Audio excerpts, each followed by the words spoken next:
30회, 38회나 앓는 사람도 있었다. 예수님께서 그가 누워있는 것을 보시고 또 이미 오래 그렇게 지낸다는 것을 아시고는 건강해지고 싶으냐 하고 그에게 물으셨다. 그 병자가 예수님께 대답하였다. 선생님, 물이 출렁거릴 때에 저를 못 속에 넣어줄 사람이 없습니다. 그래서 제가 가는 동안에 다른 이가 저보다 먼저 내려갑니다. 예수님께서 그에게 말씀하셨다. 일어나 내 들 것을 들고 걸어가거라. 그러자 그 사람은 곧 건강하게 되어 자기 들 것을 들고 걸어갔다. 38년 동안 누워있는 병자를 향하여 예수님께서 일어나 내 자리를 들고 걸어가라 이렇게 명령하시니 그 사람이 곧 완쾌되어서 나아서 자리를 들고 걸어갔더라. 이 얘기를 하는데 벳자타라고 하는 연못은 이름 자체는 뭐라고 했죠? 가난한 사람들을 위한 집, 불쌍한 이들을 위한 집이라고 하는 그 집의 이름과는 전혀 다르게 어떻게 경쟁, 제일 먼저 들어간 사람이 낫는다. 그래서 약한 사람들은 그 자리에 들어갈 수 없다. 거기는 근본적으로 약한 사람들과 가난한 사람들과 더불어 사는 세상이 전혀 아닌 것처럼 보여내는 곳이 벳자타 연못의 그 현실이었더라 라는 거예요. 그러니까 벳자타 연못은 지금 우리가 사는 세상처럼 경쟁사회, 선착순 사회, 누가 잘하나 하고 1등만 뽑는 사회, 그래서 2등부터 저 꼴등까지는 외면하는 사회, 그런 사회의 현실 앞에서 드디어 예수님께서 일어나 네 자리를 들고 걸어가라 이렇게 선언하심으로써 예수님은 벳자타의 경쟁 질서를 둘러 엎어버리셨다 라는 얘기를 주시는 거예요. 통쾌 무비, 이 얼마나 통쾌한 일인가라고 하는 것들을 확인해 볼 수가 있어요. 이게 바로 혁명입니다. 혁명. 경쟁 질서 안에서 경쟁을 향해 줄다림치고 있는 이 사회 안에서 경쟁과 전혀 상관없이 나는 나대로 갈 거야. 나는 나로서 살 거야. 나는 나답게 살 거야. 나는 내가 되어 살 거야. 라고 선언해 주시는 그 예수님의 말씀 따라 그도 역시 자기 자신으로 불껑 일어서서 요를 걷어들고 걸어가더라. 이 얘기인 거거든요. 이 얼마나 멋진 혁명이에요. 모두 다 어딘가를 향해 달려갈 때 아니야. 나는 나의 길을 갈 거야. 나는 나답게 살 거야. 나는 나로서 살아갈 거야. 나는 지금 여기 이 진실을 살 거야. 나는 지금 여기 있는 그대로의 나의 삶에 충실할 거야. 나는 소유의 삶이 아니라 존재로서 존재 자체를 기쁘게 수용하고 받아들이면서 살 거야. 이게 바로 개벽의 말씀이다. 이런 거예요. 일어나 자리를 들고 열을 걷어들고 걸어가라. 이게 바로 자기 몸속에 있는 환한 길, 원래부터 나 있는 길, 이미 주어진 길을 버려둔 채 세상을 향해 원망하며 이웃을 원망하며 살았던 36년이나 누워있던 그 더러운 자리를 말아들고 그 요를 말아들고 걸어가는 그 사람, 그야말로 온전한 해방의 삶을 다시 시작했더라. 이렇게 말할 수 있지 않겠습니까? 내 발로 걸어가라. 내 몸으로 너 자신을 살아라. 내 몸으로 일어나 걸어가라. 그 사람이 곧 자리에서 자리를 들고 걸어가느니라. 이것은 기적이 아니라 이름뿐인 국률의 집, 벳자타, 불쌍한 사람들을 위한 집, 가난한 이들을 위한 집이라고 하는 그 착각과 미망의 벳자타에 대한 예수의 옹골찬 외면과 부정이 마침내 이루어낸 인간 해방 선언이었더라. 이렇게 얘기를 할 수 있어요. 예수께서 하시는 이 인간 선언, 인간은 처음부터 묶여 있는 적이 없었더라. 인간은 자기 분별과 생각으로 자기 스스로를 묶어내는 자승자박의 삶을 살고 있었던 38년 동안 누워있던 환자를 그 자리에서 자기 자신으로 살아갈 수 있도록 선언해 주셨고, 그 말씀을 온전히 받아들여서 그 사람이 곧 자리를 들고 걸어가느니라 라고 하는 건 한처음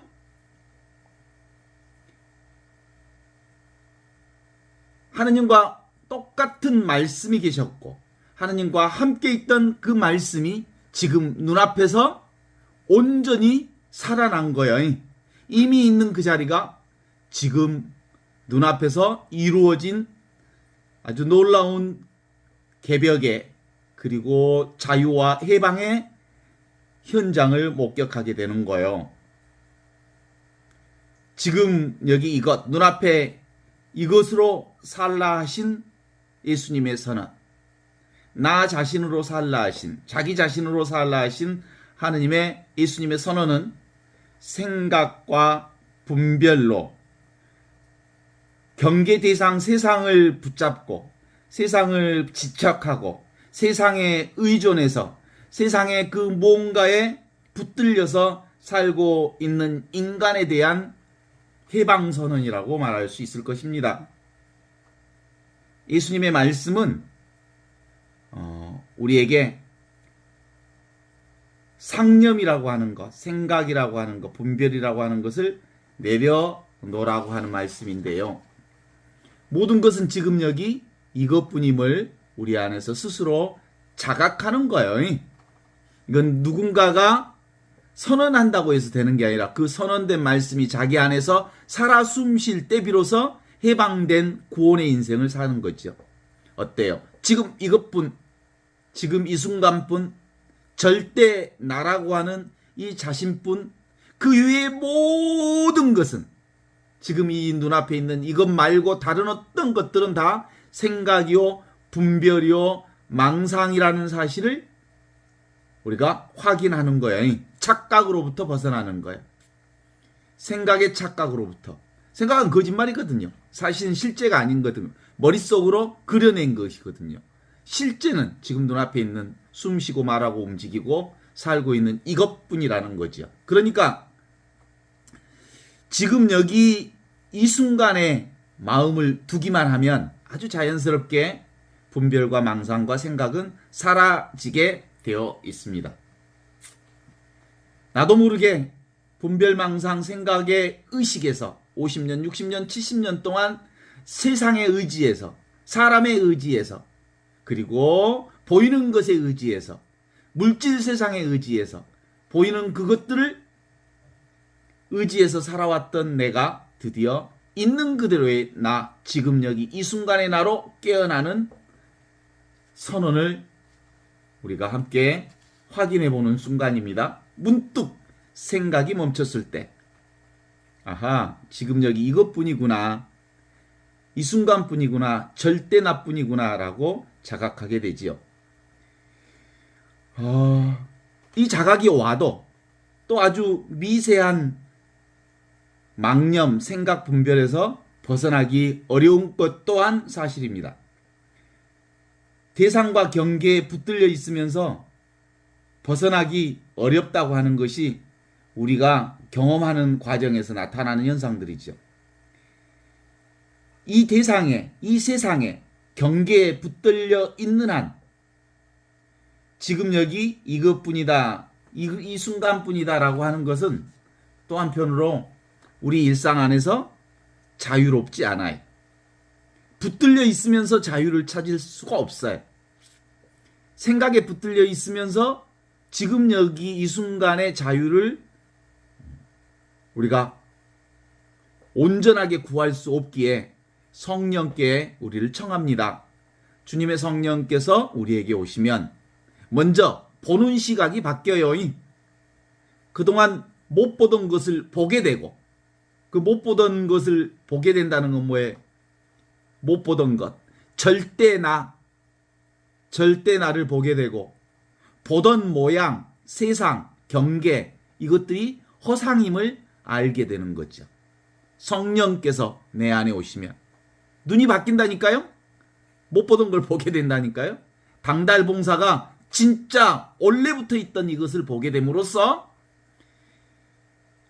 생각으로 묶여있는 것들로부터 풀려집니다. 그래서 묶여있는 것을 풀어주고, 감옥에 갇힌 생각으로 꽁꽁 여기저기 갇혔던 것으로부터 자유를 얻게 되고, 억압받던 그 모든 생각의 주변 환경으로부터 해방되어져서 사는 은총의 해를 살게 되는 기라, 이런 뜻이랍니다.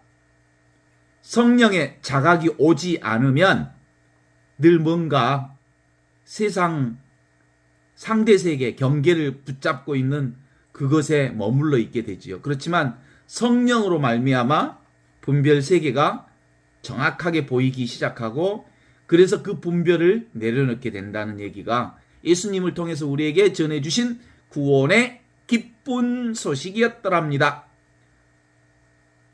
주님의 성령께서 내게 오시면 보지 못하는 것을 보게 하고, 묶여있는 것들로부터 풀어주고, 갇힌 것으로부터 자유를 주고, 감옥에 갇힌 것으로부터 온전히 해방되어지는 자유와 해방과 은총과 자비의 삶이 우리에게 이루어질 줄 압니다.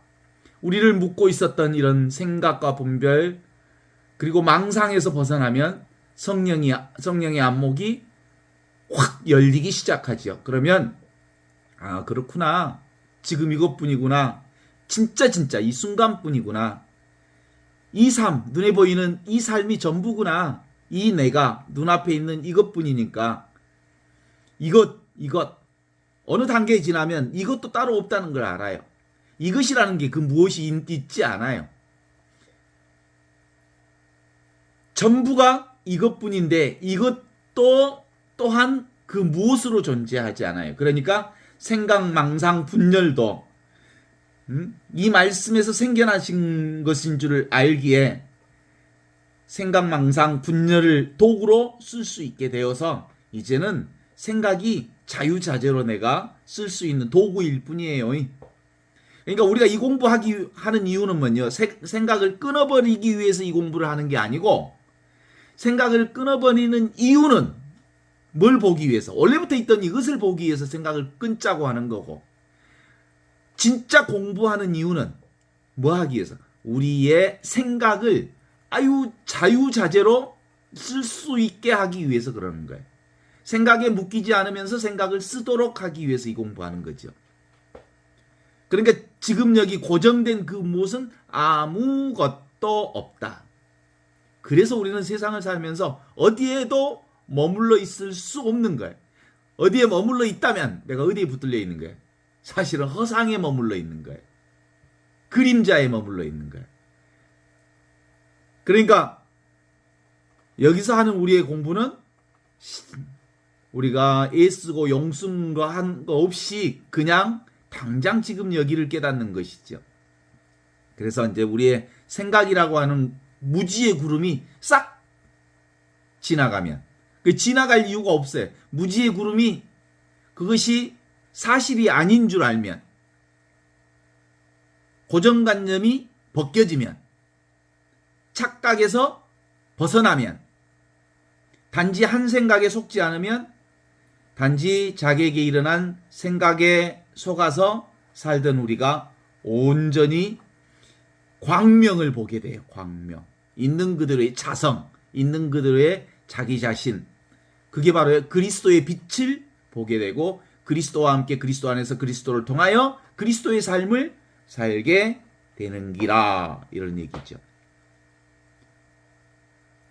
어떻습니까?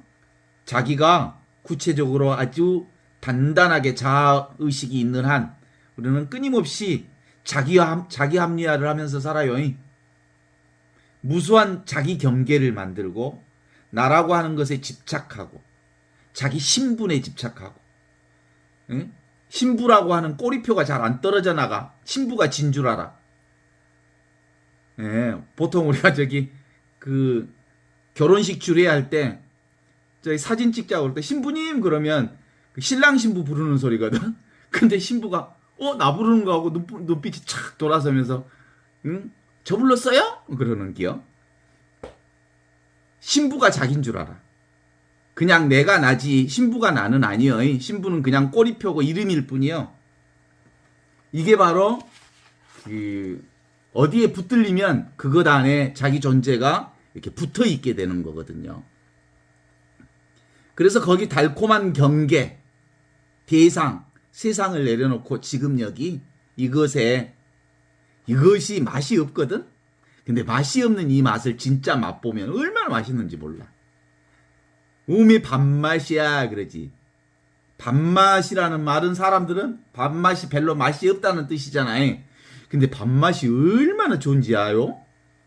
진짜 밥맛을 볼 줄 알아야 그 세상 맛을 볼 줄 아는 거예요. 맛이 없는 맛. 이게 바로 눈앞에 이 맛이야. 나도 따로 없고 세상도 따로 없고 경계도 따로 없지만 이게 내가 따로 없다 이 말은 무슨 뜻인지 알죠 이제? 무상하다는 거예요. 변화무쌍하다는 거예요. 고정되어 있지 않다는 말이 내가 따로 없다는 말이에요. 오케이? 세상이 따로 없다는 말도 역시 세상도 어떻게 딱딱 고정되어 있거나 머물러 있거나 가만히 있지 않다는 거예요. 늘 변화무쌍하다는 거예요. 그런 점에서 영원하지 않다 보이는 것들은 눈에 보이는 대상은 세상은 절대로 영원하지 않다. 영원한 것은 오직 지금 여기 이것 절대 나 절대 하느님 그분만이 영원하신 그분이거든요. 오직 지금 여기 이것 눈앞에 있는 이것만이 영원한 겁니다. 이것을 이름을 무지하게 바꿔서 써도 돼. 이것을 하느님이라고 해도 되고 나라고 해도 되고 사랑이라 해도 되고 은총이라 해도 되고 자비라 해도 되고 은혜라 해도 되고 왜냐하면 이거 한계가 없기 때문에 경계가 없기 때문에 특별히 뭐라고 꼭 집어 말할 수 있는 것이 아니에요. 늘 있는 거니까. 이걸 뭐라고요? 언어에 갇혀 있지 않는 이거라니까. 그래서 오직 지금 눈앞에 있는 이것을 하느님이라 해도 되고 나라고 해도 되고 뭐 은총이라 해도 되고 그러나 이것. 근데 뭐요? 정해져 있지 않는 이것. 노바운다리. 경계 없는 이것. 울타리 없는 이것. 바로 지금 이것이 바로 모든 거예요. 이것뿐이라 이게 한처음 말씀이고 지금 이 말씀이고 이 말씀은 텅 비어 있으면서 아무것도 알 수 없는 건데 그런데 이것이 우리의 삶의 모든 것을 지켜주는 지주대인 거야.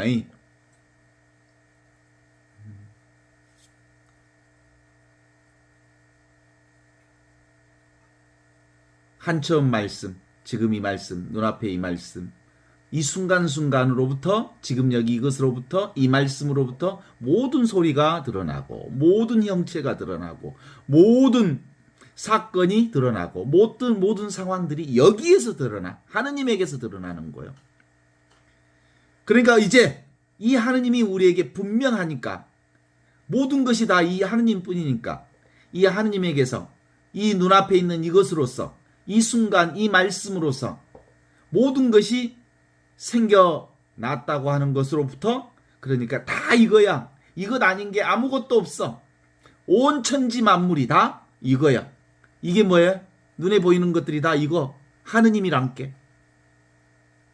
그래서 이것은 늘 있는 이것이어서 이건 그 무엇이 왔다 간다 하더라도 아무것도 변함이 없는 깨끗한 이것이란 이 깨끗하고 청정한 이것 위에 말씀에서 모든 것이 생겨났고 이 말씀 없이 생겨난 것은 아무것도 없었대요 하는 말씀처럼 이것이야말로 절대 나를 가리키는 것입니다.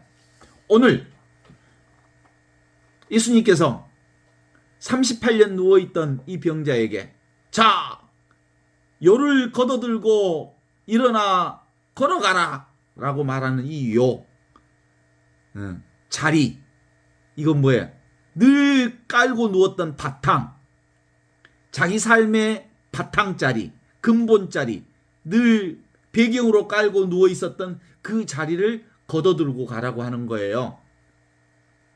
이요 눈앞에 있는 이것, 네가 깔고 앉아 있었던 그것, 네가 뭉개버리고 전혀 존재 자체를 무시했던 그것, 그것이 사실은 진짜였더라.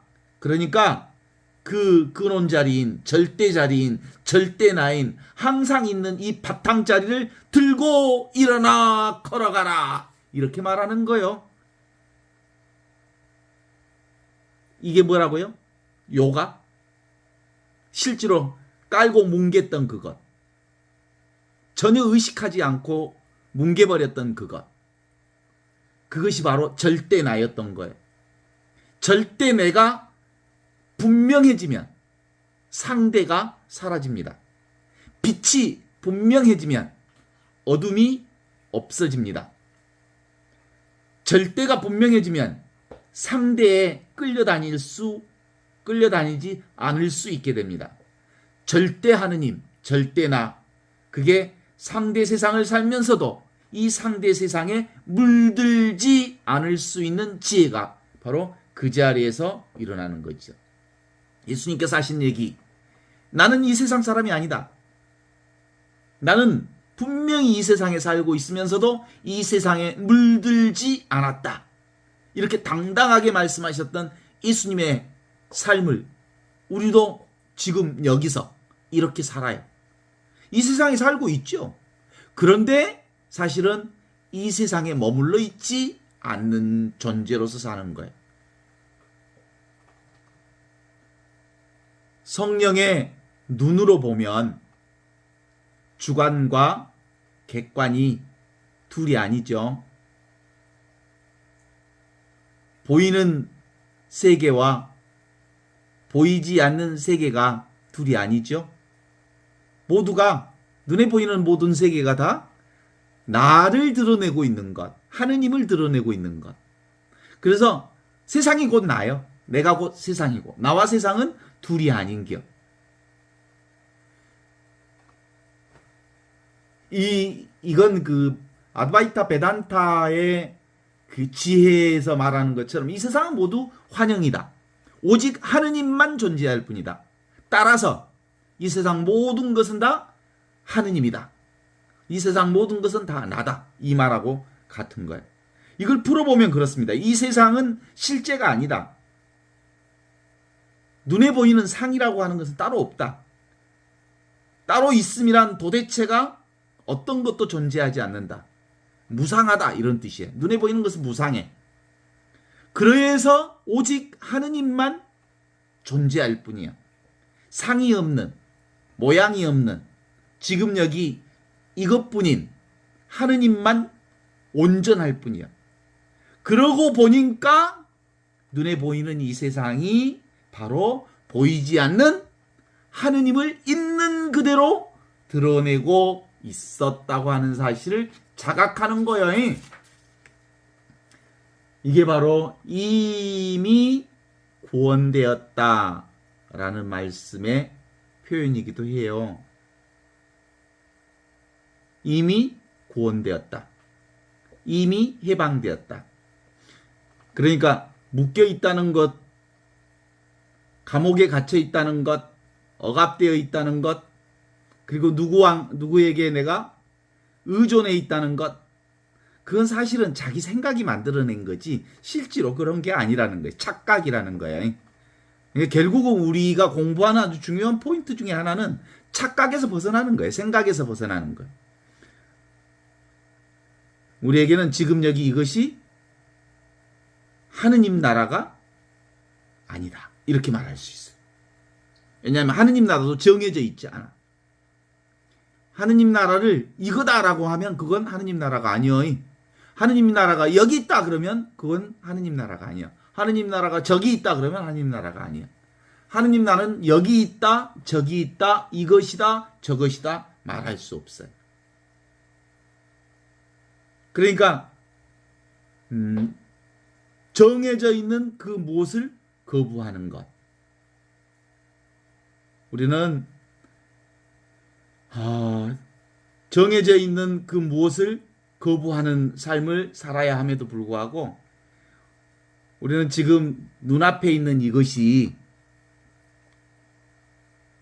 하느님 나라가 아니라고,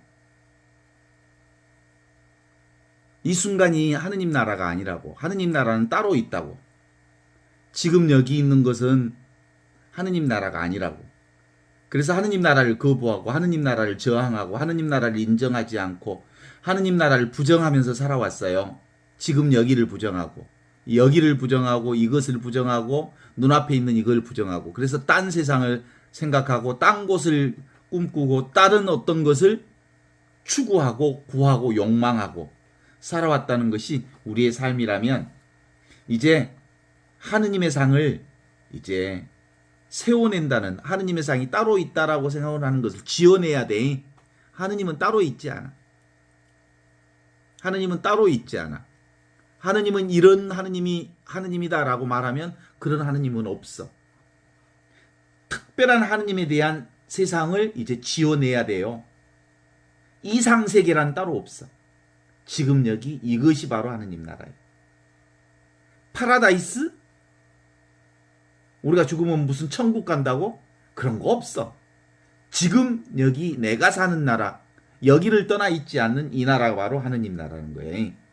이것이 아닌 저것, 지금이 아닌 다른 어느 날 이루어질 그 무슨 날이 있을 거다라고 하는 것은 인간의 생각이 만들어낸 허상일 뿐이더라 라고 말할 수 있죠. 지금까지 우리 모두는 자기 생각으로 살아요. 아직도 자기 생각이 중심이 되어 있죠. 온 우주를 자기 생각으로 규정하고 살고 있어요. 그죠? 생각으로 전부 꼬리표를 붙여요. 생각으로 이름 지어 붙여요. 그런데 그건 우리 인간이 규정해 놓은 것이니까, 규정해 놓은 것을 내려놓으면 규정되어 있지 않는, 그리고 묶여져 있지 않는 그 하느님 나라가 온전하게 우리 안에 빛으로 빛나기 시작한답니다. 그죠? 그래서 이것은 사실 이 하느님 나라를 아는 사람이나 하느님 나라를 깨닫지 못한 사람이나 똑같이 다 실제로는 하느님 나라를 살고 있어. 이미 다 하느님 나라를 살고 있어. 그런데 이 하느님 나라를 깨닫지 못한 사람에게는 자기가 딴 데 하느님 나라를 찾고 있으니까 지금 하느님 나라가 안 살고 있다고 생각하니까 없는 거지. 실제로는 있는데 자기가 없다고 생각하니까 없는 거라고. 실제로는 있는데. 그래서 이 하느님 나라를 깨달은 자는 아무 일 없는 이것, 하느님 나라, 아무 일이 없는, 마탱아리 없는 이것인데, 그래서 무슨 일이 일어나도 아무 일이 없어. 그런데 깨닫지 못한 자는 세상에 이러저러한 일이 일어나면 계속 세상 일에 출렁거리면서 막 태풍이 불면 태풍에 막 죽니 사니 나 못 사니, 그리고 나 곧 죽니, 이러다가 나 자지라지니, 뭐 이런 얘기를 하지. 모르는 게 그렇게 얘기하지. 하느님 나라를 분명히 아는 사람은 별일이 일어나도 아무 일이 없어. 그러니까 하느님 나라를 깨달은 사람들은 분별의식에서 벗어나서 이제 생각으로부터 지배당하지 않을 수 있을걸요? 억압당하지 않을 수 있을걸요? 감옥으로부터 해방될 수 있을걸요? 이것이 자각되어지면 이제 더 이상 생각에 속지 않죠? 생각에 속지 않아.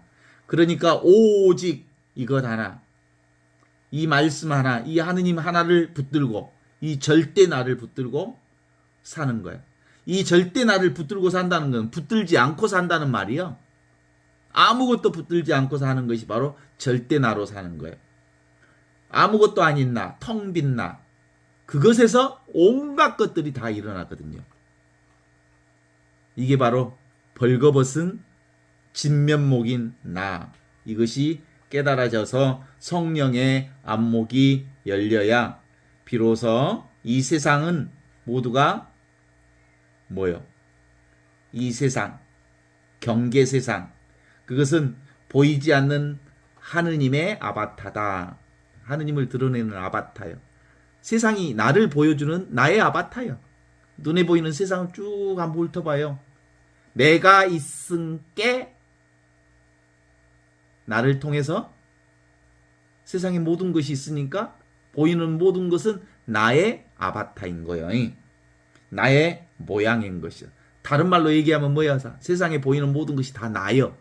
나와 둘이 아니요. 그래서 선언할 수 있어. 이 세상이 곧 나다! 이렇게. 나는 이 세상이다! 이렇게. 이 세상이 모두 절대 나인 나로 산다! 이렇게 얘기하죠. 눈에 보이는 모든 세상이 다 나다! 둘이 아니다! 왜냐하면 내가 없으면 세상이 없으니까. 하느님이 없으면 세상이 없으니까. 그래서 지금 여기를 사는 사람은 우리 현존방의 교훈이 있죠. 첫째, 이 순간을 삽니다. 아모르파티, 운명을 사랑합니다. 메멘토 모리, 언젠가 죽는다는 것을 기억합니다. 그 죽는다는 것은 무상하다는 뜻이에요. 보이는 모든 것은. 이 세상은 사라진다는 것을 기억하는 거예요. 그러므로 오직 하느님뿐 나뿐인 세상을 고백할 수 있게 되는 거다고 보는 거죠. 이제 공부를 다 했네. 근데도 한마디 얘기를 더 한다면,